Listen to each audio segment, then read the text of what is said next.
Hello everyone, welcome to Prakash nursing academy. आज आपने thumbnail पे जो देखा होगा वो बिल्कुल सही देखा होगा कि अगर आप इस यूनिट को अच्छे से करते हो तो 15 मार्क्स आपके पक्के होने वाले हैं। इसका मैं ऐसा इसलिए बोली हूँ क्योंकि इसमें से 15 मार्क्स के बहुत बार क्वेश्चन आए हैं, जो कि आगे जैसे जैसे मैं डील करूँगी कौन सा इंपॉर्टेंट क्वेश्चन है सारा मैं बताऊँगी, जैसे पहले वाली वीडियो में बताती थी। और ये यूनिट जैसे वॉल्यूम 1 में मैं पूरा पढ़ा चुकी हूँ। अगर आप चैनल पे नए हैं तो प्लीज़ प्लेलिस्ट चेक कर सकते हैं। जैसे कि उसमें वाइटल साइन बहुत इंपॉर्टेंट है, ऐसे ही वॉल्यूम 2 में ऑक्सीजनेशन नीड बहुत ज़्यादा इंपॉर्टेंट है। इसमें से बहुत ज़्यादा क्वेश्चन पूछे हैं और सारा को मैं अच्छे से क्लियर करवाऊंगी कैसे यूनिवर्सिटी में लिखना है। वीडियो के लास्ट तक बने रहिएगा। आज हम लोग क्या देख रहे हैं, नर्सिंग फाउंडेशन 2 का जो यूनिट 7 है ऑक्सीजनेशन नीड, हमें उसे पढ़ना है। पढ़ेंगे कैसे, जो आप जितने भी आपके सिलेबस में सारी चीज़ें हैं वो मैं आपको बताऊंगी, कौन सा इंपॉर्टेंट है उसको हाईलाइट करवाऊंगी, एग्जाम में कैसे लिखना है वो सारा चीज़ बताऊंगी।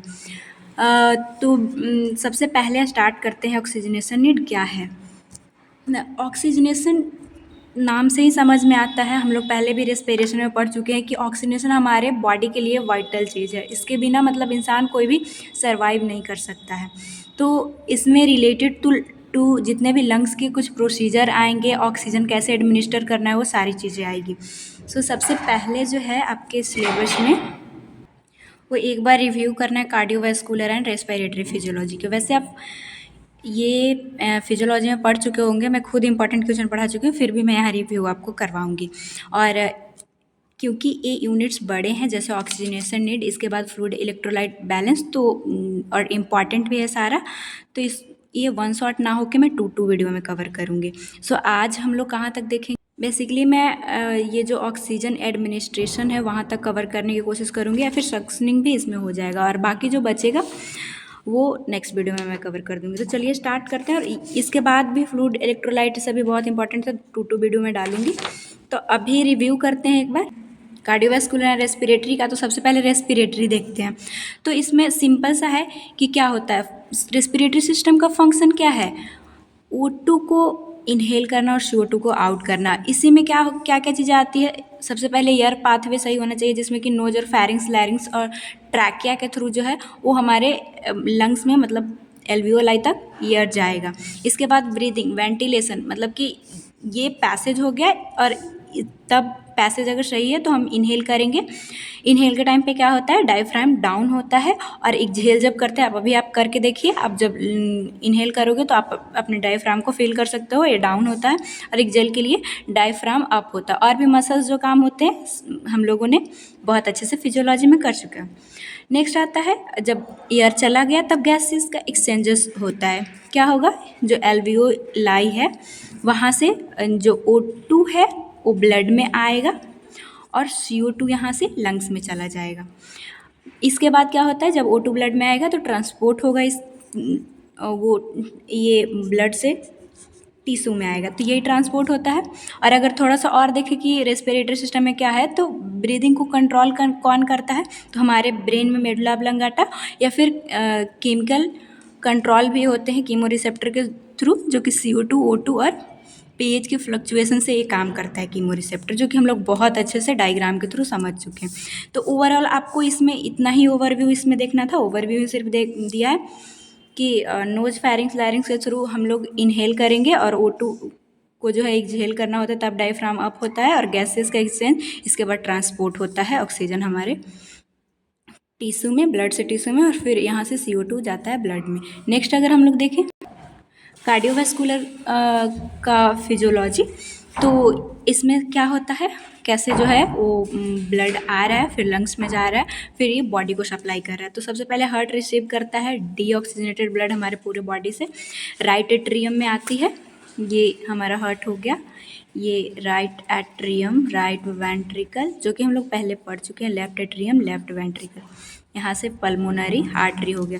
तो ये राइट एट्रियम में जैसे ही डीऑक्सीजनेटेड ब्लड आता है, ये पल्मोनरी आर्टरी पहले वेंट्रिकल में जाएगा और फिर पल्मोनरी आर्टरी के थ्रू ये लंग्स में चला जाता है। Heart send blood lungs oxygenated होने के लिए। ऑक्सीजन रिच ब्लड फिर जो है वो ये हमारा लेफ्ट एट्रियम और फिर वेंट्रिकल में आता है, और एओर्टा के थ्रू पूरे बॉडी में सप्लाई होता है, जो कि नॉर्मल सी चीज़ें सबको पता है। और इसमें क्या कार्डियक सिस्टम और हमारा क्या करता है, इसी टाइम पे कार्डियक साइकिल सारी आती है। ये फिजियोलॉजी का बहुत इंपॉर्टेंट टॉपिक है, जिसमें कार्डियक साइकिल में क्या होता है, डायस्टॉल और सिस्टॉल होता है। जब डायस्टॉल किसको बोलते हैं, जब हमारा हार्ट रिलैक्स हो उस टाइम फीलिंग फेज होता है।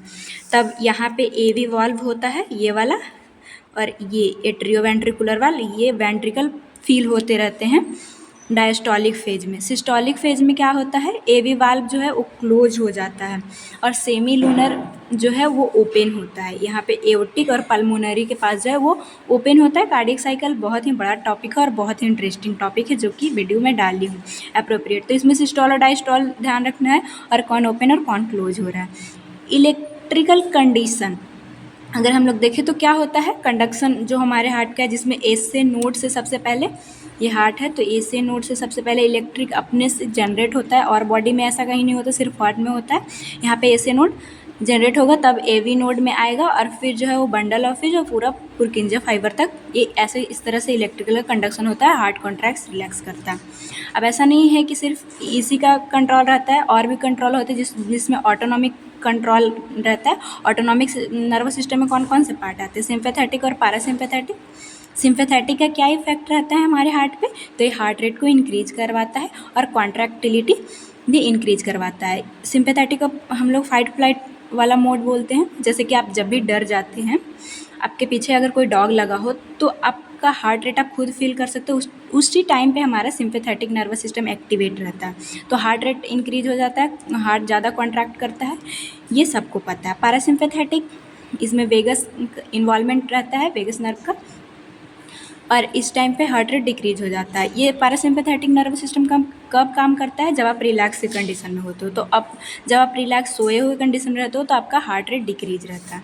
तो ओवरऑल इसमें देखें तो कार्डियोवैस्कुलर सिस्टम का हम लोग देख लिए पूरा कि सबसे पहले ये ब्लड को कैसे पूरा बॉडी में दिया, इसमें कार्डियक साइकिल आती है, इसमें कंडक्शन सिस्टम आता है, और इसमें ऑटोनॉमिक जो सिंपैथेटिक पैरासिम्पैथेटिक का कंट्रोल रहता है, वो सारा चीज़ देख लिए। तो ये हमारा पॉइंट क्लियर हुआ।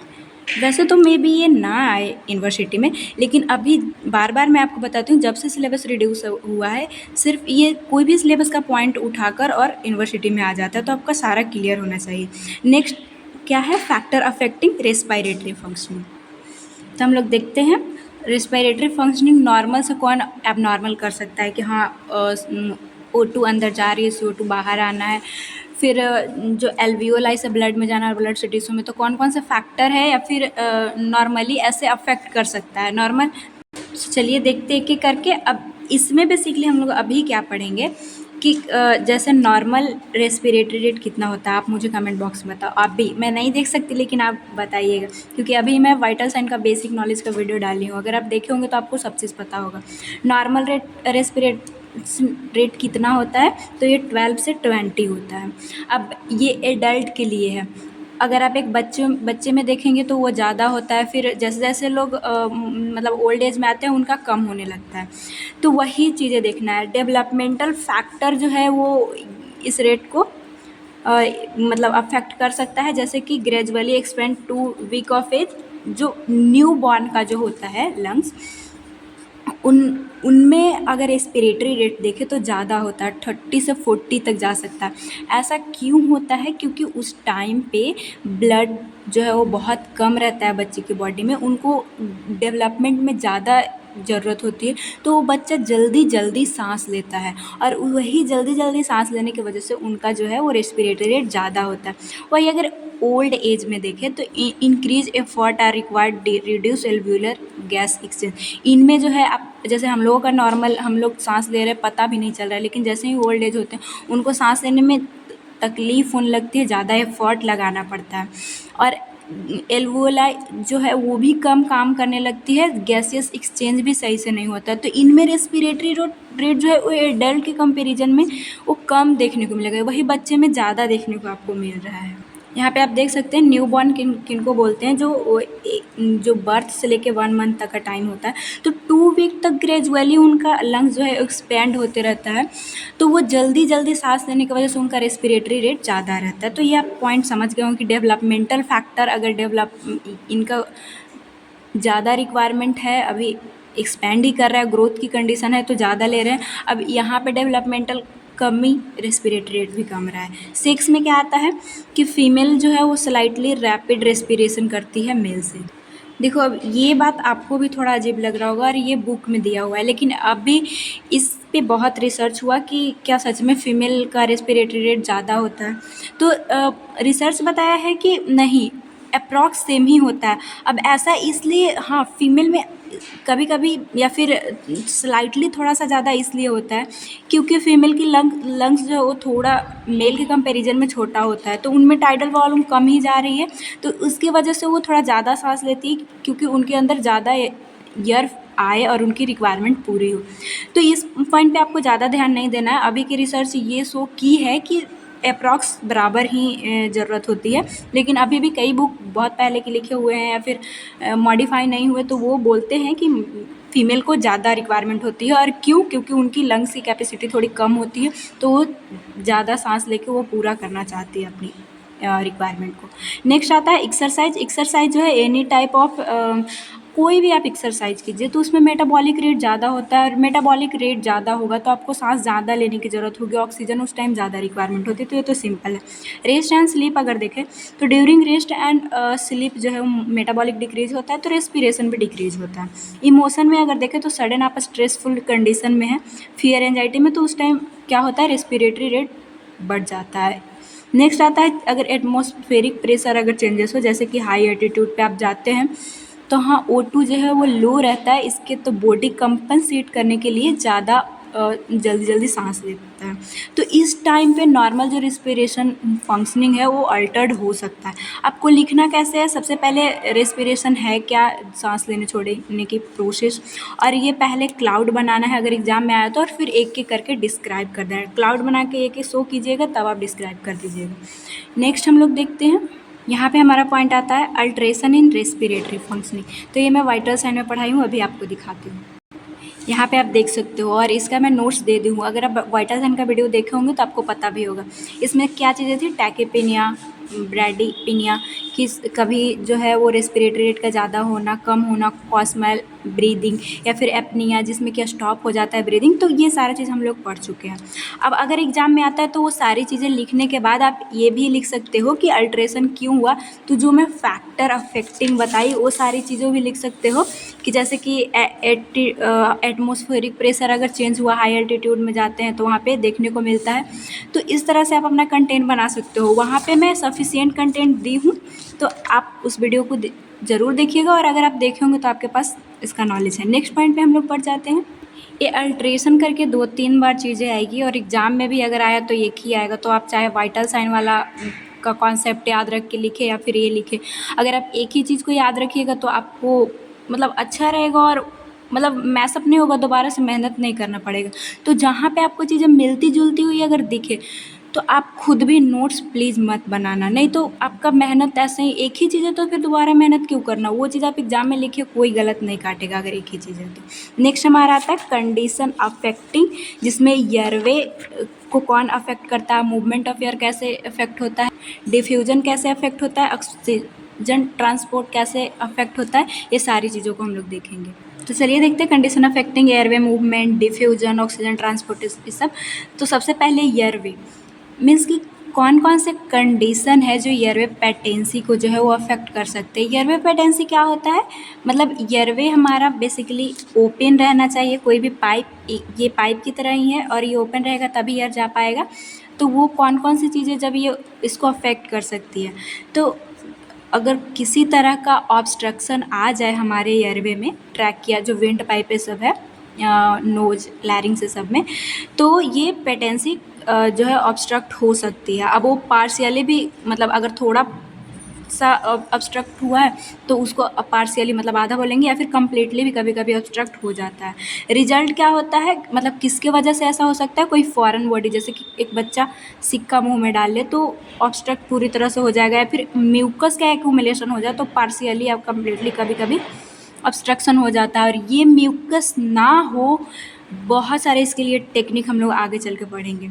सो इसका साइन क्या होगा कि एयरवे जो है वो सही नहीं है, तो स्ट्राइडर मतलब खरखराहट जैसी आवाज़ आपको सुनाई देगी। नॉर्मली अभी जब फंसेगा तो सांस लेने की कोशिश कीजिएगा तो अजीब सा sound, harsh high pace sound सुनाई देता है इंस्पिरेशन के थ्रू।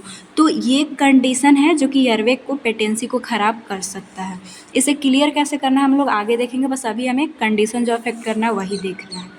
नेक्स्ट हम लोग अगर देखें तो condition affecting movement of air into and out of lung. सबसे पहले तो देखिए, हम लोग पहले भी देखे कि फिजियोलॉजी में क्या देखे कि सबसे पहले एयरवे हमारा आ रहा था जो कि सही रहना चाहिए। अब इसके बाद एयर का मूवमेंट जिसमें कि सांस लेना और छोड़ना। तो ये जो है रिलेटिव ईजी और एफर्ट रेस्पिरेशन, कि मतलब सांस लेने में उनको कोई तकलीफ़ हो रही है फिर वो आसानी से ले रहा है। जैसे कि अगर डिस्निया की कंडीशन हो तो एफर्ट लगाना पड़ता है। ऑर्थोपनिया की कंडीशन, डिस्निया क्या है, शॉर्टनेस ऑफ ब्रीथ। ऑर्थोपनिया क्या है कि जब आप इस कंडीशन में जब आप सोए हुए रहते हो तो आपको जो है वो शॉर्टनेस ऑफ ब्रीथ, मतलब बहुत अजीब सा फीलिंग होगा। सांस ऐसा लगेगा कि अटक रहा है, आप फूल रहा है, आप नहीं ले पा रहे हो। लेकिन आप उठ के बैठते हैं या फिर खड़े होते हैं तो उस कंडीशन में आपको सही लगता है। तो ये इस कंडीशन को हम लोग ऑर्थोपनिया बोलते हैं। तो इस कंडीशन में भी हमारा एयर का जो मूवमेंट है वो अफेक्ट होता है। नेक्स्ट आता है टैकीपीनिया, जिसमें कि रेस्पिरेशन रेट हाई हो जाए, या फिर एपनिया जिसमें कि स्टॉप होती है कुछ देर के लिए, कुछ सेकंड के लिए ब्रीदिंग ही स्टॉप हो जाती है। तो अगर स्टॉप हो गई तो उस कंडीशन में एयर का जो मूवमेंट है वो अफेक्ट हो सकता है। अब एयर एक मतलब सबसे पहले एयरवे था, इसके बाद हम लोग सांस लेने और छोड़ने की प्रोसेस। अब सांस जब ले लेते हैं तो क्या होता है, डिफ्यूजन की प्रोसेस होती है। डिफ्यूजन मीन्स क्या है कि वही ये एल्वियोलाई से हमारा ब्लड में ऑक्सीजन जाएगा और CO2 बाहर जाएगा। तो पल्मोनरी एडिमा हो जाए, एटलेक्टेसिस हो जाए या फिर एनीमिया हो जाए तो ये कंडीशन अफेक्ट हो सकती है, मतलब ऑक्सीजन सही से ब्लड में नहीं जा पाएगा। तो ये एडिमा सबको पता है कि अगर किसी तरह का यहाँ पे इन्फ्लामेशन है तो एल्वियोलाई से नहीं जा सकते। एटलेक्सिस क्या है कि लंग्स का कोलैप्स होना, लंग्स अगर सिकुड़ जाए तो भी ये ऑक्सीजन इधर नहीं दे पाएगा, ना CO2 ले पाएगा। और एनीमिया की कंडीशन में हमें पता ही है कि हीमोग्लोबिन एक्सेप्ट ही नहीं कर रहा है ऑक्सीजन को, हीमोग्लोबिन ही कम है, तो फिर कैसे वो ऑक्सीजन डिफ्यूज़न की प्रोसेस हो सकती है। और कंडीशन हमें क्या बोला था कि आप हमें बताइए कि ट्रांसपोर्टेशन कैसे अफेक्ट हो सकती है किस कंडीशन में।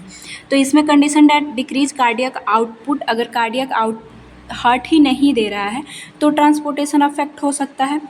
मतलब क्या हो रहा था, हार्ट से लंग्स में जाता है और तब जो है वो फिर से ये जाएगा हार्ट में और बॉडी को मिलेगा। तो यहाँ हार्ट में गया और ये हार्ट में कोई प्रॉब्लम है वो आगे भेजा ही नहीं बॉडी के पास, तो ट्रांसपोर्टेशन में गड़बड़ी हुई, मीन्स कि कोई कार्डियक रिलेटेड प्रॉब्लम था जिसके कारण हाइपोवॉलेमिया, जैसे कि हार्ट की कंडीशन बोल रहा है कि कार्डियक आउटपुट कब कम हो सकती है, तो हार्ट फेलियर में, या फिर वॉल्यूम हमारे बॉडी में कम हो जाए तो भी कार्डियक आउटपुट कम होता है। तो इस कंडीशन में ट्रांसपोर्टेशन जो है, ऑक्सीजनेशन, ये अफेक्ट होती है। तो ये भी आपका क्लियर हो गया कि कौन कंडीशन अफेक्टिंग में एयरवे, मूवमेंट ऑफ एयर कैसे कैसे अफेक्ट हो रहा है। डिफ्यूजन कब जो है वो, जैसे कि लंग्स कोलैप्स की कंडीशन, ये सब रही, एडिमा रहा तो डिफ्यूजन में प्रॉब्लम होगा। ऑक्सीजन ट्रांसपोर्ट, जब कार्डियक आउटपुट सही नहीं मिलेगी, मतलब तो ट्रांसपोर्ट हो नहीं पाएगा, तो इस तरह से कंडीशन अफेक्ट कर सकता है ऑक्सीजन बॉडी तक पहुंचने में। नेक्स्ट हमारा आता है अल्ट्रेशन इन ऑक्सीजनेशन।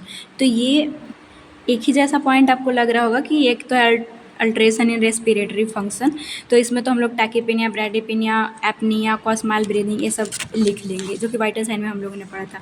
अब बोलिए दीदी इसमें क्या लिखेंगे कि अल्ट्रेशन इन ऑक्सीजनेशन आया तो देखिए, ऑक्सीजनेशन मीन्स कि हमारे टिश्यू तक ऑक्सीजन को ब्लड के थ्रू पहुंचाना। तो इसमें कब अल्ट्रेशन आता है, तो मैं आपको फिजियोलॉजी में पढ़ाई थी कि इस कंडीशन को क्या बोलते हैं, हाइपॉक्सिया। तो हाइपॉक्सिया में क्या होता है कि टिश्यू में ऑक्सीजन का सही से नहीं आ पाना, और मेन काम क्या है, टिश्यू तक ही हमारे ऑक्सीजन को पहुंचाना। ऑक्सीजनेशन नीड में मेन ऑक्सीजनेशन का क्या काम है कि जैसे भी एटमॉस्फेयर से जो प्रोसेस हो और टिश्यू तक ये ऑक्सीजन आ पाए, और ऑक्सीजन नहीं आ पाता तो उस अल्ट्रेशन को हाइपॉक्सिया बोलते हैं। और हाइपॉक्सिया का 20 मिनट का वीडियो बहुत अच्छा टॉपिक है और इंटरेस्टिंग भी लगता है। ये 4 टाइप के होता है कि सबसे पहले इन्वायरमेंट में कमी हो रहा है तो इसे हाइपॉक्सिया बोलते हैं। फिर इसके बाद अगर लंग्स से डिफ्यूजन नहीं हो रहा है तो क्या बोलेंगे, एनीमिक हाइपॉक्सिया होता है। स्टैग्नेंट हाइपोक्सिया होता है जिससे कि ब्लड जा ही नहीं पा रहा है, ब्लड रुक गया इसलिए टिश्यू में नहीं जा पा रहा है। नेक्स्ट हमारा आता है कि लास्ट में टिश्यू में कोई टॉक्सिसिटी, टिश्यू ही रिसीव नहीं कर पा रही, इसमें कोई प्रॉब्लम हो तो उस तरह की हाइपोक्सिया होती है। इसके कई सारी कॉजेज होती हैं कि इन्वायरमेंट में नहीं अर्थ था या फिर एनीमिया की कंडीशन थी इसलिए हीमोग्लोबिन ही ऑक्सीजन को नहीं लाया जिससे टिश्यू को नहीं मिल पाया। तो वो वाले कंडीशन में आप पढ़ लीजिएगा अगर आपको है कि हाँ ये आ सकता है। तो जो हाइपोक्सिया आपको वीडियो मिलेगा उसका लिंक मैं डिस्क्रिप्शन में डाल दूँगी, वो ज़रूर देख लीजिएगा, अगर आता है तो ये वाला लिख लीजिएगा। वैसे मैं ओवरव्यू यहाँ पे दे दिया आपको। नेक्स्ट हमारा आता है nursing intervention promote oxygenation assessment type equipment use procedure. इसमें से कोई भी पॉइंट आ सकता है, सबसे ज़्यादा इंपॉर्टेंट ये है। तो सबसे पहले मेंटेनेंस ऑफ पेटेंट एयरवे, देख ये मेन हेडिंग है, इसके अंदर ये सारी चीज़ों को हमें डिस्कस करना है। तो मेंटेनेंस ऑफ पेटेंट एयरवे, तो कंडीशन ऑफ एक्टिंग में भी हम लोग देखें पेटेंट एयरवे किसको बोलते हैं, जब हमारा पाथवे जो है वो ओपन हो, क्लियर हो, उसको पेटेंट बोलते हैं। मतलब कि पेशेंट के लंग्स, मतलब आउटसाइड जो वर्ल्ड है जहाँ से हम लोग ऑक्सीजन ले रहे हैं वहाँ से लंग्स तक के आने की प्रोसेस में जो नोज है, लैरिंग्स ट्रैकिया, उसमें कोई भी ऑब्स्ट्रक्शन ना हो, ओपन हो, तो उसे पेटेंट एयरवे बोलते हैं। अब ये हम लोग देखें कि कभी कभी पार्शियली म्यूकस की वजह से या फिर टोटली जो है वो ऑब्स्ट्रक्ट होने के कारण एयर फ्रॉम गेटिंग लंग्स ये ऑब्स्ट्रक्ट हो सकता है। जब पाइप ही हमारा ऑब्स्ट्रक्ट हो जाए तो एयर कैसे जाएगा, तो ये अफेक्ट हो सकता है। तो मेन हमें देखना है कि कब कब एयरवे ऑब्स्ट्रक्शन हो सकता है। तो कोई फॉरेन बॉडी अगर इनहेल कर लिए तो लाइक कोई सिक्का भी एक तरह से फॉरेन बॉडी की तरह ही काम कर लिया, और बच्चा जब इनहेल कर, मतलब उसको माउथ के थ्रू ही लिया और एयरवे में फंस गया तो भी उसको हम लोग बोल सकते हैं, या फिर कोई अदर फॉरेन बॉडी भी जा रहा है तो भी एयरवे ऑब्स्ट्रक्ट हो सकता है। एलर्जिक या फिर एनाफाइलेटिक रिएक्शन, एलर्जी की कंडीशन में भी अस्थमा की कंडीशन आप देखे होंगे। नेक्स्ट रेस्पिरेटरी इन्फेक्शन में एयरवे ऑब्स्ट्रक्शन हो सकता है। तो ये सारी मतलब कॉजेज हैं। साइन सिम्टम्स आपको क्या देखने को मिलेगा एयरवे ऑब्स्ट्रक्शन में कि मतलब पेटेंट एयरवे उनका ओपन नहीं है। अगर उनके एयरवे में कोई भी पार्शियली या फिर कम्प्लीटली ऑब्स्ट्रक्शन आई है तो आपको एबनॉर्मल ब्रीथ साउंड सुनाई देगा, खरखराहट जैसी सुनाई देगी। कफ उनको हो सकता है। हाइपोक्सीमिया, हाइपोक्सीमिया क्या है, हमारे ब्लड में अगर ये ऑक्सीजन की कमी होती है तो उसे हम लोग हाइपोक्सीमिया बोलते हैं। वही टिश्यू में कमी होता है हाइपोक्सिया बोलते हैं, जो कि आगे मैं आपको बताऊंगी। नेक्स्ट आता है डिस्निया, शॉर्टनेस ऑफ ब्रीथ देखने को मिलेगी क्योंकि वो लेना चाह रहा है लेकिन ले नहीं पा रहा है, तो जल्दी जल्दी फिर बॉडी कंपनसेट करने की कोशिश करेगी तो वो जल्दी जल्दी सांस मिलेगा क्योंकि बॉडी को तो ऑक्सीजन चाहिए। तो ये डिस्निया देखने को मिल सकता है। चेस्ट वीजिंग देखने को मिल सकती है, मतलब आवाज़ आपको सुनाई देगा वीजिंग वाला। तो ये साइन सिम्टम्स है कि उनका एयरवे ऑब्स्ट्रक्शन होगी। तो ये सारी चीज़ें जो आप अगर एग्ज़ाम में आता है तो उनको बताए, लेकिन मेन एग्जामिनर या फिर इस पढ़ाने का मतलब ये है कि आप क्या कर सकते हो उस टाइम वो बताइए। तो इंटरवेंशन मीन्स कि आप क्या कर सकते हैं, तो assist patient in performing deep breathing and coughing exercise, उनको डीप ब्रीदिंग लेने के लिए बोलेंगे या फिर कफिंग एक्सरसाइज करने के लिए बोलेंगे। ये टॉपिक स्पेसिफिक है जो कि नेक्स्ट वीडियो में मैं अच्छे से बताऊँगी। और क्या कर सकते हैं आप, इंस्ट्रक्ट पेशेंट इन फॉलोइंग चीज़ों को बता सकते हैं, इन सारी चीज़ों को उनसे करवा सकते हैं। जैसे कि ऑप्टिमल पोजीशनिंग, सिटिंग पोजीशन में उनको बैठाइए जिसके कारण उनकी एयरवे क्लियर हो सकती है। अगर वो कफ कर रहे हैं तो पिलो भी दीजिए क्योंकि एब्डोमिनल मसल पे ज़्यादा मतलब उनको पेन ना हो ऐसा।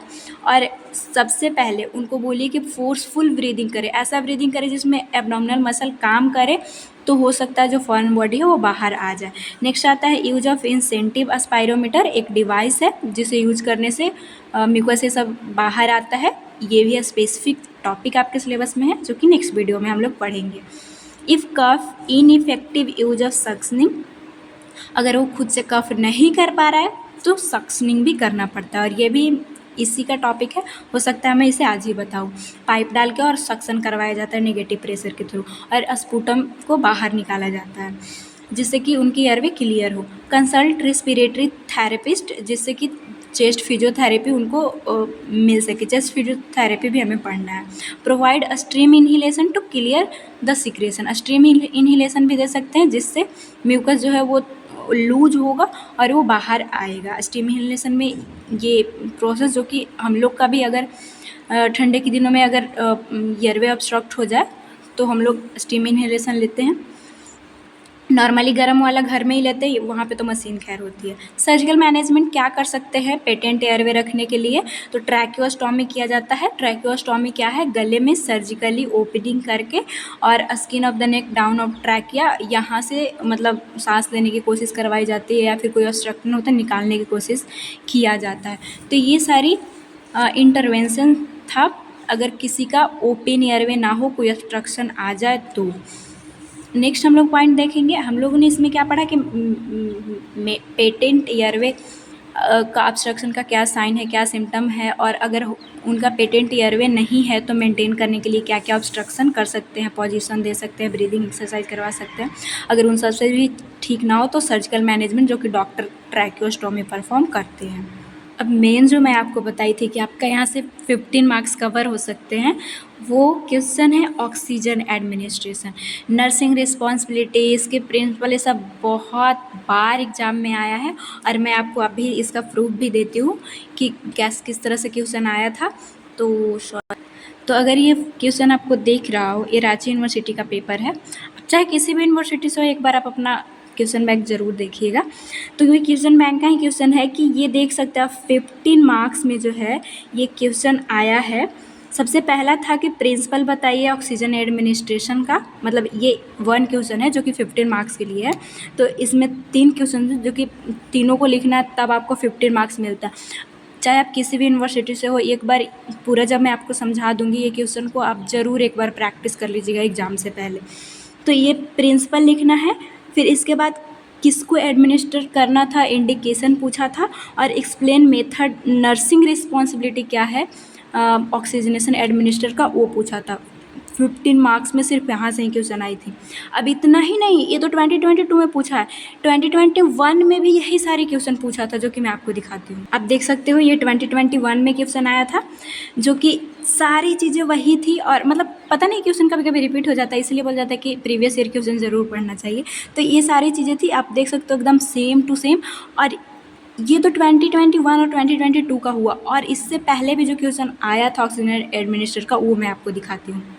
ये थोड़ा सा ब्लर हो गया था तो फिर भी आपको दिख रहा होगा, ये 2024 में पूछा था ऑक्सीजन एडमिनिस्ट्रेशन। यहाँ 5×3 जो आपको दिख रहा है, मतलब इतने क्वेश्चन नंबर जो 4 है उसमें 5 क्वेश्चन पूछा था जिसमें 3 का आंसर देना था और एक 5 नंबर का था। तो ये O2 एडमिनिस्टर 5 मार्क्स में ये 2014 में भी क्वेश्चन आया हुआ है। तो आप सोच सकते हो, इसीलिए मैं आपको बोलती हूँ कि एक बार तो आप अपने सिलेबस का पता रखो, जो कि आपको आसानी से फ्री ऑफ कॉस्ट मैं वीडियो पढ़ाई हूँ। जो 8 आवर का यूनिट देख सकते हो आप, इसको सिलेबस बोला है कि 11 घंटे में, इसको 11 घंटे में कवर करना है। वो मैं आपको अप्रॉक्स 2 वीडियो भी रहा तो 1.5 घंटे में कवर करवा दूँगी, नहीं तो ज़्यादातर मैं 1 घंटे में ही कवर करवा दे रहा हूँ। तो एटलीस्ट आपके पास एग्ज़ाम एकदम करीब आ गया तो 2 के स्पीड में देखो, कैसे भी देखो, लेकिन पूरा जो प्लेलिस्ट आपको मिलेगा एक बार वीडियो देख के एग्ज़ाम देना। अब इतना तो ये हो गया कि आपको पूरा पता हो गया, और एक बार आप अपना जो क्वेश्चन बैंक है प्लीज़ उसे भी रिव्यू करना और देखना कि कौन ज़्यादा बार क्वेश्चन आया है, उसको एक बार प्रैक्टिस कर लेना। फिर आपका एग्ज़ाम में मार्क्स मतलब ये जो A+ जो होता है वहाँ तक आने से, क्योंकि जो क्वेश्चन आपने प्रैक्टिस जब आप करोगे तो कोई नहीं रोक सकता अच्छे मार्क्स गेन करने से। इसीलिए मैं बोलती हूँ कि एक बार अपना सिलेबस पता रखो और क्वेश्चन बैंक देखो। तो चलिए, बहुत ज़्यादा मैं बता दी आपको, एक ये रास्ताएं दिखा रही थी। फाइनली ऑक्सीजन एडमिनिस्ट्रेशन है क्या, उसको हम लोग पढ़ते हैं। अब इससे पहले जो मैं लेक्चर दी हूँ इसीलिए दी हूँ कि क्योंकि आप पहले से जो बैठ के सो के कैसे भी देख रहे होगे इस क्वेश्चन का क्या इंपॉर्टेंस है, आपको क्वेश्चन बैंक में क्वेश्चन दिखा के कैसे क्वेश्चन पूछा वो मैं बता चुकी हूँ। तो आप प्लीज़ अपना फोकस इस पर रखिएगा।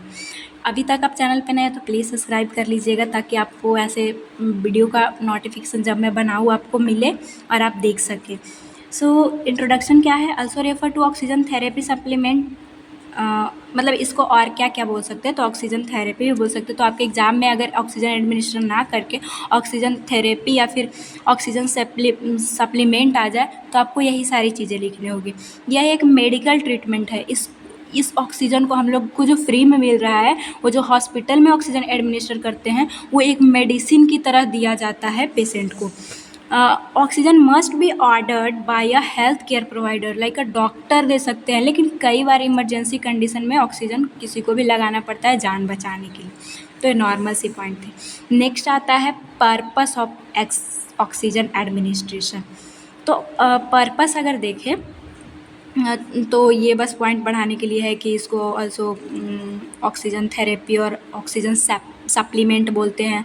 इसका पर्पस है ऑक्सीजन को प्रोवाइड करना। अब कौन कौन से पर्पस इंक्लूडेड है वो चीज़ें अगर आप देखें तो सबसे पहले डिस्निया, जो शॉर्टनेस ऑफ ब्रीथ है। शॉर्टनेस ऑफ ब्रीथ क्यों हो रही है?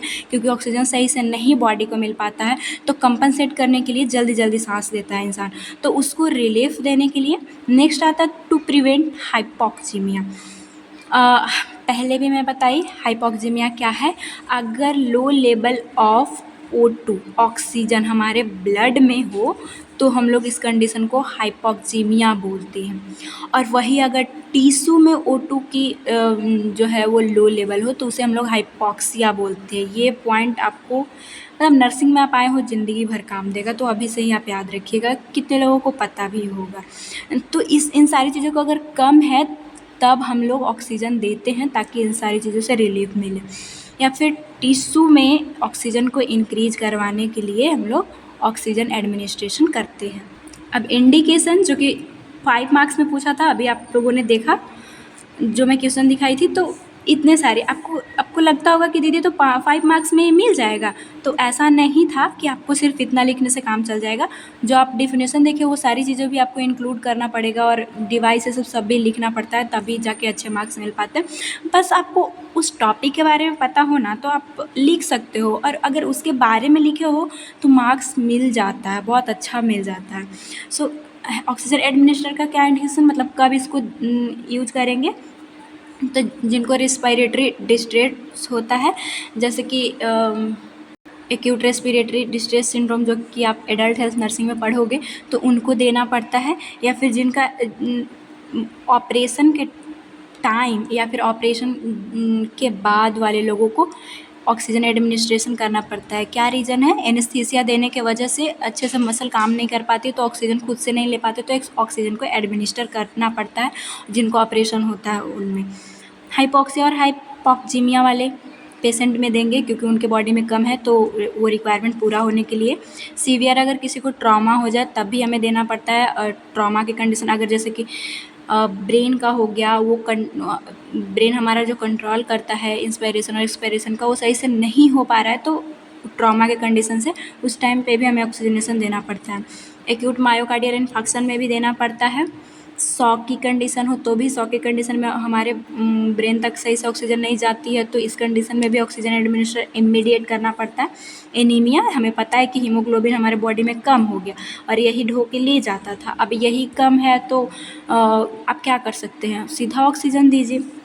हेमरेज की कंडीशन में, हेमरेज में ब्लड ही चला गया जिसमें ऑक्सीजन था, तो भी आपको ऑक्सीजन एडमिनिस्टर करना पड़ता है। तो ये इंडिकेशन थी। नेक्स्ट आता है सोर्स ऑफ ऑक्सीजन, मतलब कैसे ऑक्सीजन। और देखिए प्रिंसिपल जो है ना, मैं आपको लास्ट में समझाऊंगी। इसके बाद आप प्रिंसिपल अगर एग्जाम में लिखते हैं तो लिखिएगा, लेकिन प्रिंसिपल लास्ट में इसलिए समझाऊंगी, हमारा टाइम बचेगा। और इन चीज़ों को आप समझ लीजिएगा तो प्रिंसिपल आपको अच्छे से समझ में आ जाएगा। तो सोर्स ऑफ ऑक्सीजन में सबसे पहले वाल आउटलेट होता है, इसके बाद ऑक्सीजन सिलेंडर, जिससे हम लोग ऑक्सीजन दे सकते हैं। अब आपको मैं एक इमेज दिखाती हूँ, देखो।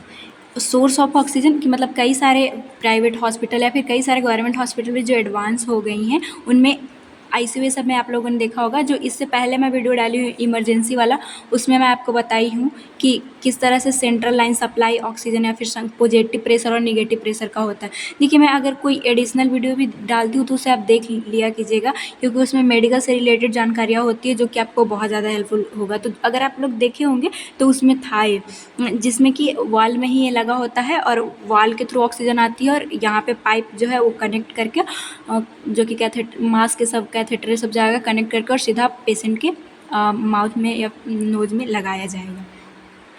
और अगर वो ना हो तो ये बहुत पहले से जो यूज हो रहा है ऑक्सीजन सिलेंडर, उसको यूज किया जा सकता है। तो ये नॉर्मल सी चीज़ें जो कि सोर्स है ऑक्सीजन का। अब हम लोगों को कुछ प्रिकॉशन जो कि ऑक्सीजन एडमिनिस्टर के टाइम पे इम्पॉर्टेंट है वो देखना है। सबसे पहले कभी भी अगर आप जिन जिन पेशेंट को ऑक्सीजन का एडमिनिस्ट्रेशन हो रहा है उन उन वो तो खैर नहीं करेंगे, किसी तरह का उतना कैपेबल ही नहीं हो पाते हैं क्या स्मोकिंग ये सब करेंगे। उनके पास जो रिलेटिव्स ये सब आएंगे या फिर खुद आप भी कभी ओपन फ्लेम नहीं रखिएगा। स्मोकिंग उस टाइम पे नहीं करना है, कोई भी इलेक्ट्रिकल गजेट नहीं यूज करना है। क्यों? क्योंकि ऑक्सीजन से मिलते ही स्पार्क होंगे, चिंगारी लगेगा और वहाँ पे आग लग सकती है। ऑक्सीजन का ये नॉर्मल सी चीज़ हम लोग बहुत पहले से पढ़ते आ रहे हैं। नेक्स्ट आता है do not use electrical gadget, जो कि हम लोग पढ़ लिए। Do not adjust flowmeter until instructed, doctor जब तक नहीं बोलेंगे कितने पर मिनट जाना है वो आपको नहीं करना है जब तक डॉक्टर ना बताए। Oxygen must be administer the rate of percentage prescribe, फिर से वही बात कि प्रिस्क्राइब्ड हो तभी आपको ऑक्सीजन उसी रेट से एडमिनिस्टर करना है, क्योंकि जो हम लोगों को फ्री में मिल रहा है उस तरह से नहीं है, वो वहाँ पे मेडिसिन की तरह यूज होता है हॉस्पिटल में, मैं पहले भी बताई। अब मेन आता है मेथड ऑफ ऑक्सीजन डिलीवरी, यहाँ पे भी ही आप कंफ्यूज होइएगा और इसके बाद मैं प्रिंसिपल बताऊँगी तब नर्सिंग रिस्पॉन्सिबिलिटी। तो मेथड ऑफ ऑक्सीजन डिलीवरी की मतलब ऑक्सीजन सोर्स तो हमें मिल गया, अब बहुत सारे डिवाइस होते हैं जिसके थ्रू उस सोर्स से ऑक्सीजन पेशेंट तक जाएगा। तो सबसे पहला जो आता है वो नेजल कैनुला, इसी को नेजल प्रोंग्स बोलते हैं। इसका मैं आपको दिखा देती हूँ फिगर, सबका मैं फिगर दिखाते चलूँ। सो ये है नेजल कैनुला, जो कि आप लोगों ने कई बार फिल्म में सब में देखा होगा, जो कि ऐसे नोज में लगाया जाता है। सिंपल है, कंफर्टेबल डिवाइस है, जो कि एक प्लास्टिक का डिस्पोजेबल होता है। यह जो है फ्लो रेट इसका 1 से 6 लीटर पर मिनट होता है। 1 मिनट में ये 1 से लेकर 6 लीटर तक जो है वो ऑक्सीजन को सप्लाई कर सकता है। इम्पॉर्टेंट जो है वो AFiO2। AFiO2 क्या होता है? Fraction of inspired oxygen. देखिए ये क्या होता है, फ्लो रेट आप दे भले रहे हैं 1 से 6 लीटर पर मिनट, लेकिन उसके अंदर कितना जा रहा है वो फ्रैक्शन इंस्पायर्ड ऑक्सीजन होता है। कि अगर जैसे 1 लीटर जा रहा है तो उसका 44% कितना होगा, 1 लीटर का 44% अप्रॉक्स मान के चलिए कि मतलब 440 ml होगा।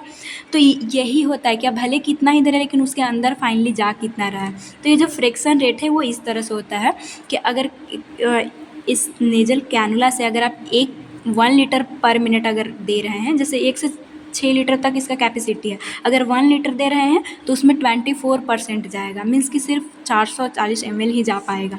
2 लीटर अगर देते हैं तो फिर ये बढ़ेगा, 2 लीटर से देंगे तो 28% 2 लीटर का जाएगा। 3 लीटर अगर देते हैं तो फ्रैक्शन इंस्पायर्ड 36% जाएगा 3 लीटर का। इसी तरह से 6 लीटर का मतलब आप 4 बढ़ाते जाइए। तो ये नॉर्सेट में आया हुआ क्वेश्चन है, इसको आप देख लीजिएगा अच्छे से। अभी ये जो नेजल कैनुला है या फिर नेजल प्रोंग, उसकी एडवांटेज और डिसएडवांटेज है कुछ। तो सेफ़ एंड सिंपल है, ये सबसे पहले बहुत ज़्यादा सेफ़ है, सिर्फ नोज़ में लगा दीजिए। लो कंसंट्रेशन के लिए इसे यूज किया जाता है, क्योंकि आप देख सकते हो कि आपने अगर 1 लीटर दिया तो उसमें 24% ही जा रहा है। तो इस तरह से लो कंसंट्रेशन के लिए यूज़ करते हैं, जिसको ज़्यादा भी ज़रूरत ना हो। Does not impede eating and drinking, एक बार एग्जाम नॉर्सेट के क्वेश्चन में आया था कि ऐसा कौन सी है मतलब ऑप्शन दिया हुआ था कि जिसको ऑक्सीजन एडमिनिस्टर कर रहे हो वो खाना भी खा सकता है, बात भी कर सकता है, तो वो नेजल कैनुला उसका आंसर था। नेक्स्ट आता है इनएक्सपेंसिव है, ज़्यादा महंगा भी नहीं होता है, एंड डिस्पोजेबल है। डिसएडवांटेज, जो चीज़ों की एडवांटेज है उसकी डिसएडवांटेज भी होती है। तो ये सबसे पहला डिसएडवांटेज जो है वो अनेबल टू यूज, जब कोई किसी तरह का नेजल ऑब्स्ट्रक्शन हो, देखे थे हम लोग कि दोनों नोज में लगा हुआ था, तो उसमें अगर कोई ऑब्स्ट्रक्शन हो तो नहीं इसको यूज़ कर सकते हैं। डिसलॉज हो सकता है नोस्ट्रिल से ईजिली, क्योंकि ये थोड़ा सा में ही लगा हुआ रहता है। इसके बाद म्यूकस मेम्ब्रेन को ये बहुत जल्दी ड्राई कर देता है, और स्किन इरिटेशन या फिर ब्रेक डाउन ईयर के पास भी लगा रहता है, तो उससे होने की चांसेस रहती है। ये है इसका डिसएडवांटेज। आप यहाँ पे देख सकते हो आई के पास भी लगा हुआ है, तो यहाँ पे भी उसको इरिटेशन होती है। तो ये एडवांटेज और डिसएडवांटेज थे। नेक्स्ट अगर हम लोग देखें, पहला था हमारा नेजल कैनुला या नेजल प्रोंग्स, इसी को बोलते हैं। नेक्स्ट है नेजल कैथेटर। तो नेजल कैथेटर का एक बार मैं आपको फिगर दिखाऊं, तो ये है नेजल कैथेटर, सिंपल सा। इसको तब यूज करते हैं जब उनको एनजिड ट्यूब ये सब लगा हो, तो ये नेजल कैथेटर को एक नोस्ट्रिल में डाला जाता है। यह जो इंसर्टेड नोस्ट्रिल और टू ऑरोफेरिंग्स, नोज से ऑरोफेरिंग्स तक जाएगा। इसे मेजर कैसे करते हैं, इस ट्यूब को मेजर करना पड़ता है। तो नोज से लेके ईयर लोब तक हम लोग पहले नाप लेते हैं, फिर इंसर्ट करते हैं। Change the position in to position after every 8 hour. ये बहुत इंपॉर्टेंट क्वेश्चन है कि जब नेजल कैथेटर लगाए हैं ऑक्सीजन एडमिनिस्ट्रेशन के लिए, तो ये कितने मतलब 8 आवर के बाद आपको दूसरे नोस्ट्रिल में लगाना है, नहीं तो उसको अफेक्ट कर सकता है। तो ये इंपॉर्टेंट है। इसका फ्लो रेट कितना होता है, तो 2 to 4 लीटर पर मिनट होता है। और इसका भी FiO2 कि मतलब इतना तो आप दे रहे हैं तो कितना जाएगा अंदर, तो वो 22 या 24 से 40 तक ही जाता है अप्रॉक्स अगर देखें तो। नेक्स्ट अगर देखें मास्क हमारा सिंपल सा था, हम लोग बहुत पहले से पढ़ते आ रहे हैं कि नेजल कैनुला, तो आप नाक से रिलेटेड तो नेजल कैनुला और नेजल कैथेटर याद रख लीजिएगा। अब मास्क कुछ होती है। सबसे पहला आता है सिंपल फेस मास्क। तो सिंपल फेस मास्क का मैं आपको डायग्राम दिखा देती हूँ। तो ये है हमारे पास, ये जो है वो सिंपल फेस मास्क है। इसको इमरजेंसी की कंडीशन में या फिर शॉर्ट टर्म के लिए यूज करते हैं। इसका फ्लो रेट जो है वो 5 से 8 लीटर पर मिनट होता है। और अगर इसमें से सिर्फ 40 या 60% ही फाइनली ऑक्सीजन जा पाता है अंदर। एडवांटेज इसका क्या है कि शॉर्ट पीरियड टाइम के लिए, जैसे एक हॉस्पिटल से दूसरे हॉस्पिटल में जब ट्रांसपोर्ट कर पेशेंट को भेजना हो तो ऑक्सीजन सिलेंडर रहेगा और यही मास्क को यूज करते हैं हम लोग। लेकिन इसके बहुत सारे डिसएडवांटेज है। यह जो है क्लॉस्ट्रोफोबिया पेशेंट को लगता है, मतलब उसका पूरा जब माउथ और नोज जब भर जाता है ना, तो उसे बंद चीज़ों से मतलब बहुत ज़्यादा डर लगने लगती है, उसको इरिटेट करने लगता है। इंक्रीज रिस्क ऑफ एस्पिरेशन, सरकने की भी चांसेस बढ़ जाती है। Interrupted with eating and drinking, पूरा मुंह में माउथ में भी लगा रहेगा तो कैसे ये खा सकता है, ना तो बात कर पाएगा। Contraindicated for patient retain CO2। COPD वाले पेशेंट में कभी भी इसे नहीं यूज़ करते हैं, क्योंकि COPD में ऑब्स्ट्रक्शन रहता है लंग्स में।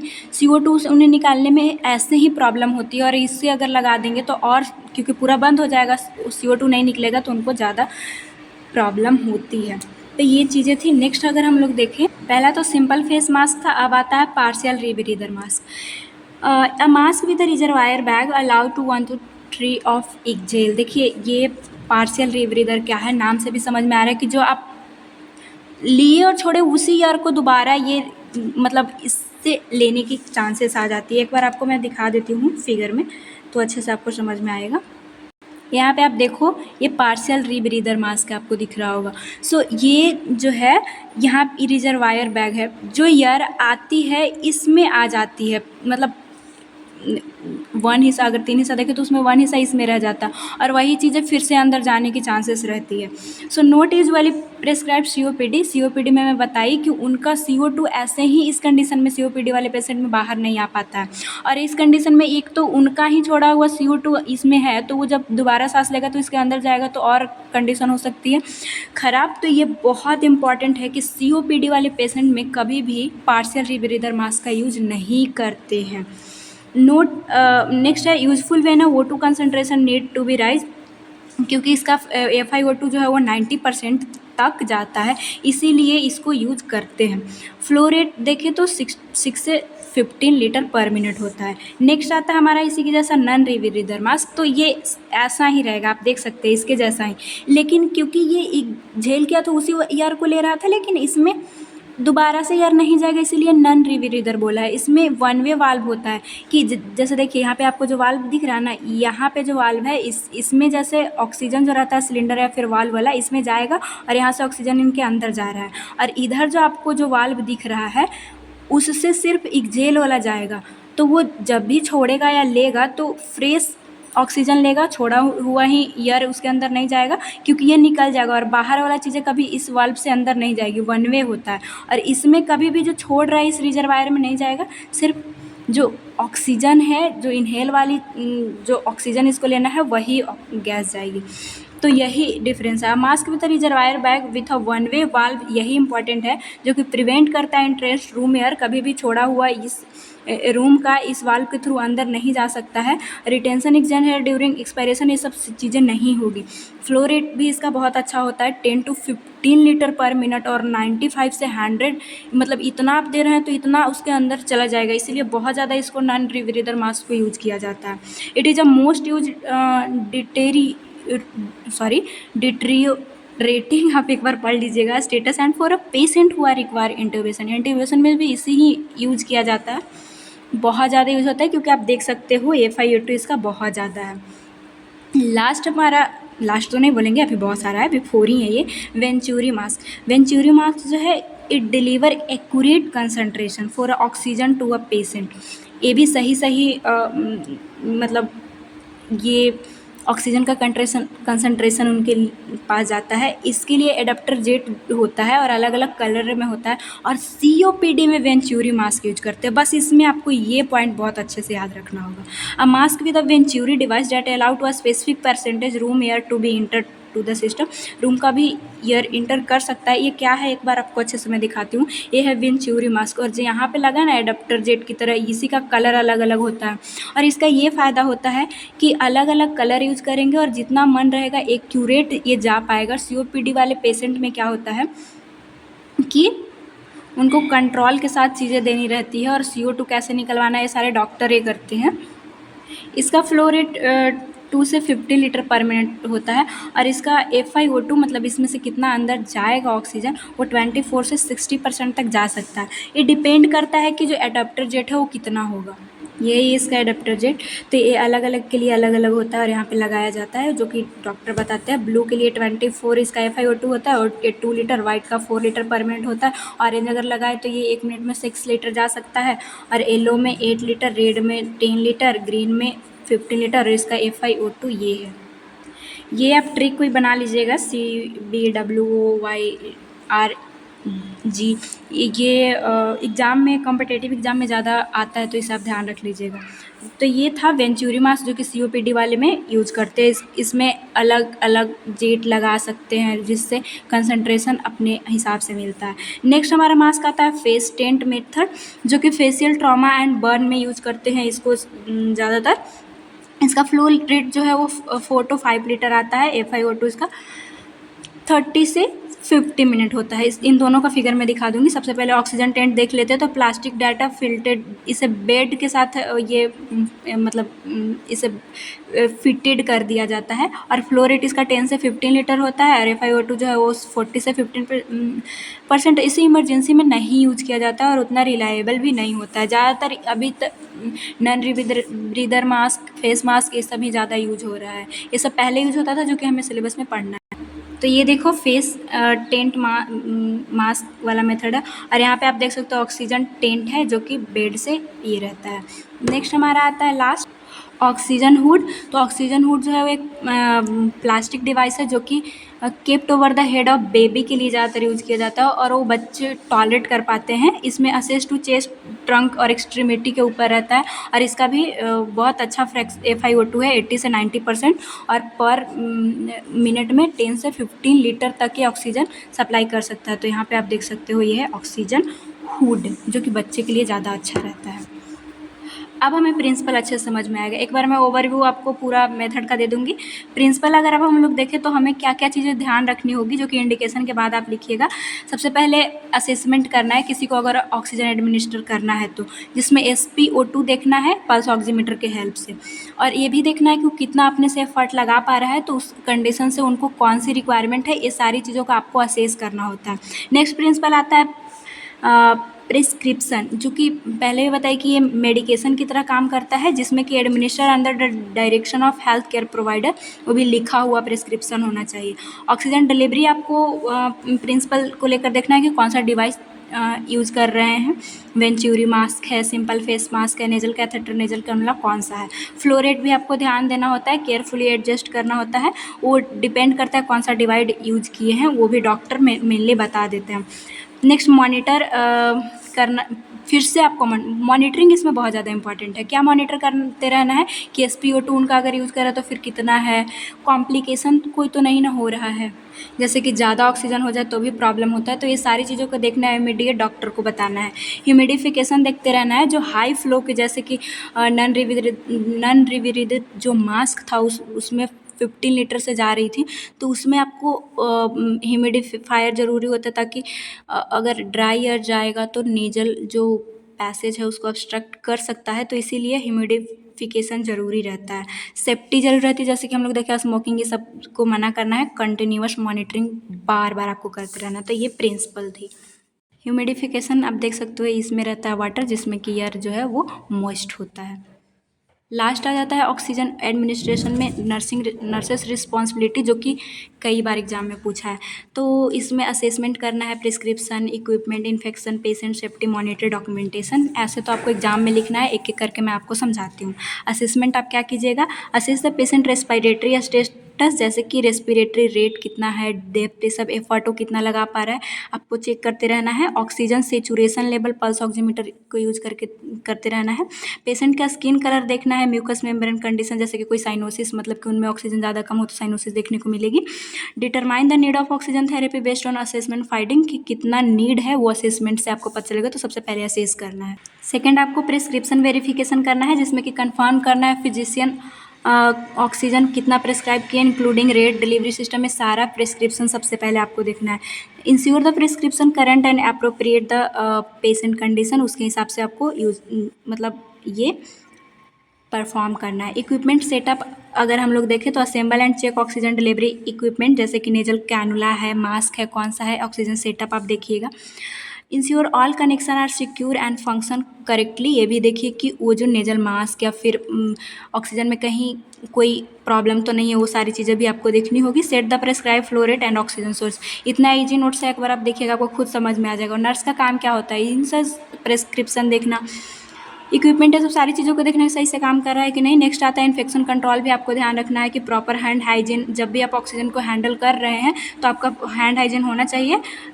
डिसइंफेक्ट रीयूजेबल इक्विपमेंट, जो रीयूजेबल है उसको डिसइंफेक्ट करते रहिए प्रोटोकॉल के साथ जो वहाँ का है हॉस्पिटल का। नेक्स्ट है educate the patient on the importance of equipment care, उनको भी बताते रहना है कि कभी भी गंदे हाथों से नहीं पकड़ना उनके रिलेटिव सबको, ताकि इन्फेक्शन ना हो। नेक्स्ट नर्सिस रिस्पॉन्सिबिलिटी है पेशेंट एजुकेशन, जिसमें कि पेशेंट की family and purpose oxygen therapy, क्योंकि जब कोई भी प्रोसीजर करते हैं एजुकेशन तो आपको देना पड़ता है, तो इंपॉर्टेंस है सब बताइएगा। इसके बाद how to use oxygen delivery device and need proper fit and comfort, ये सारी चीज़ों भी एक्सप्लेन करना है। एम्फेसाइज सेफ्टी मेजर, जैसे कि जो चीज़ों को अवॉइड करना है, स्मोकिंग, ये सब आप एजुकेशन के थ्रू ही बताइएगा। Discuss potential side effect, precautions related oxygen therapy, जैसे कि कभी कभी ऑक्सीजन ज़्यादा हो जाता है, तो ये सारी चीज़ों को भी आपको बता देना है। सेफ्टी मेजर करना है, जिसमें कि ऑक्सीजन या storage transported safety away from potential hazards, मतलब हर एक तरह से आपको सेफ्टी रखना है। ट्रांसपोर्टेशन कर इस ऑक्सीजन सिलेंडर को इधर उधर करे तो सारी चीज़ों में। नो स्मोकिंग सबसे इम्पॉर्टेंट है, पेशेंट रूम नो स्मोकिंग का साइन वहाँ पे लगा दीजिए, ताकि कोई अलग रिलेटिव भी आए तो वो देख सके। Educate the patient and family safety precaution using oxygen, अगर उनके घर में किसी किसी को ऑक्सीजन रिक्वायरमेंट है तो वहाँ पे भी आपको सारी चीज़ें बता देना है, क्या स्मोकिंग, ये सब यहाँ पे कोई भी फ्लेम वाली चीज़ें नहीं यूज करनी है। मॉनिटरिंग आप क्या कीजिएगा, continuous monitoring patient respiratory rate, जो कि ऑक्सीजन सेचुरेशन देखिएगा पल्स ऑक्सीमीटर से। Adjust the oxygen flow rate prescribe है पर, मतलब कि अगर उनको कम या ज़्यादा की रिक्वायरमेंट है तो वो चेक करके डॉक्टर से बात करना है और वो चीज़ें भी मॉनिटर करते रहना है। कई बार ज़्यादा ऑक्सीजन से टॉक्सिसिटी भी हो जाती है, जैसे कि उसका साइन दिखेगा कन्फ्यूजन, पेशेंट जो है रेस्टलेस हो जाएगा, उनकी ब्रीदिंग इंक्रीज वर्क, ये सब सारी चीज़ें देखने को मिलेगी, तो ये सारी चीज़ों को भी मॉनिटर करते रहना है। Check oxygen supply level and replace cylinder refill and needs, मतलब कि ऑक्सीजन सप्लाई जो सिलेंडर है उसको भी देखते रहना है, और अगर ख़त्म हो गया तो उन्हें रिफिल भी करवाना है। डॉक्यूमेंटेशन लास्ट नर्स का काम होता है, तो maintain accurate record of therapy including flow rate, patient response and any adjustment made, वो अच्छे से कर लेना है। Document the patient vital sign, documenting में हमें लिखना होता है, क्योंकि रेस्पिरेटरी से प्रॉब्लम है तो सारा वाइटल साइन आपको लेना पड़ेगा। Note any adverse reaction complication, oxygen therapy से कोई कॉम्प्लिकेशन भी अगर हुआ है तो आपको लिखना पड़ेगा। तो यही था हमारा ऑक्सीजन थेरेपी, और ये बहुत इंपॉर्टेंट है। एक बार मैं आपको समझा दूँ तो आपने ऑक्सीजन एडमिनिस्टर अगर आया तो आपको क्या लिखना है। सबसे पहले ऑक्सीजन एडमिनिस्टर मेडिकेशन की तरह काम कर रहा है, डॉक्टर के प्रिस्क्रिप्शन से ही लेना है। इसके बाद इसका पर्पस क्या है कि हाइपोक्सिया सब की कंडीशन को ठीक करना, टिश्यू में ऑक्सीजन देना। इंडिकेशन क्या था कि ज़्यादातर कार्डियक रिलेटेड पेशेंट, एनीमिया सब, डिस्ट्रेस ये सब था, उनको देना था। नेक्स्ट अगर हम लोग देखे थे प्रिंसिपल, तो प्रिंसिपल वही का स्मोकिंग ये सब नहीं होना चाहिए, सिलेंडर को आपको फुल करके रखना है, डॉक्टर के प्रिस्क्रिप्शन निश्चय लेना है, जो कि मैं आपको बता चुकी। नेक्स्ट आपको क्या मेथड इम्पॉर्टेंट था। मेथड में सबसे पहले तो आप क्या याद रखते हो, ये जब से हम लोग आए हैं कैथेटर और कैनुला पढ़ते ही हैं, और नोज से रिलेटेड है तो नेजल, कैथेटर और कैनुला याद रख लीजिए। इसके बाद कैनुला हो जाएगा, फिर मास्क में आइए, जो कि सिंपल फेस मास्क इमरजेंसी में यूज होगी। इमरजेंसी कंडीशन में ज़्यादातर चीज़ें हम लोग जल्दी से जो हो जाए वही यूज करते हैं। इसके बाद पार्शियल रीब्रीदर मास्क आया था, नॉन रीब्रीदर मास्क आया था। पार्शियल में था कि सीओपीडी में कभी नहीं यूज करेंगे क्योंकि ये एक्सहेलर उसके रिजर्वायर में रह जाता है। नॉन रीब्रीदर मास्क बहुत अच्छा था जिससे कि वन वे वाल्व था, तो जो फ्रेश एयर जाना और आना था। नेक्स्ट अगर हम लोग देखें तो एक वेंचुरी मास्क था जो कि अगर आपको कुछ ना याद रहे तो इसमें अलग अलग जेट होते हैं, अलग अलग कलर से अलग अलग कंसनट्रेशन में। ये सीओपीडी में ज़्यादातर यूज किया जाता है, इतना आप याद रख लीजिएगा। कंसनट्रेशन 24 से ये जो रहता है FiO2 जो आप वो याद रखिएगा, ये एक दो बार पढ़ना ही पड़ेगा क्योंकि ये इंपॉर्टेंट क्वेश्चन है। तो इस तरह से ये मास्क हो गया। फिर ऑक्सीजन जो हुड था वो बच्चे के लिए यूज़ किया जाता है। टेंट वो तो ये उतना इंपॉर्टेंट नहीं है लेकिन एग्जाम में आया तो आपको लिखना पड़ेगा। ये मेथड था। इसके बाद रिस्पॉन्सिबिलिटी थी। रिस्पॉन्सिबिलिटी में क्या करना होता है, सबसे पहले असेस करना होता है, इसके बाद मॉनिटर करते रहना होता है, डॉक्यूमेंटेशन करना है। यही सारी चीज़ें थी। प्रिस्क्रिप्शन है सबका वेरिफिकेशन जो कि हम लोगों ने देख लिया। इक्विपमेंट सही से काम कर रहा है कि नहीं वो चीज़ें देखना है, तो यही आपको लिखनी होगी। और एक आपके लिए वैसे बाकी जो बचा आपके लिए मैं अच्छी चीज़ें लाई थी MCQ जो कि अगले वीडियो में ही प्रोवाइड कर दूँगी क्योंकि ये वीडियो बड़ा हो रहा है। तो जो सक्शनिंग है, चेस्ट फिजियोथेरेपी, ये सारी चीज़ों को हम लोग नेक्स्ट वाला वीडियो में कवर कर लेंगे। सो बहुत इंपॉर्टेंट है ये चैप्टर, वो वाला वीडियो भी ज़रूर देखिएगा। और अगर आप यहाँ तक आए हैं, वीडियो हेल्पफुल हो तो प्लीज़ वीडियो को लाइक कर दीजिएगा और चैनल पर नए हैं तो सब्सक्राइब ज़रूर कर लीजिएगा ताकि आपको सारी वीडियो मिलती रहे। और अगर आप वीडियो नहीं देखे हैं प्लेलिस्ट में जाके पूरा आप देख सकते हैं। Thanks for watching. मिलेंगे नेक्स्ट वीडियो में। वीडियो कैसा लगा, कोई भी डाउट हो आप कमेंट बॉक्स में ज़रूर लिखिए, या फिर कोई आपको और टॉपिक से रिलेटेड वीडियो चाहिए तो आप कमेंट बॉक्स में लिखिएगा, कहीं पे आपको कन्फ्यूजन हो तो। Thanks for watching. मिलेंगे नेक्स्ट इसका पार्ट 2 में।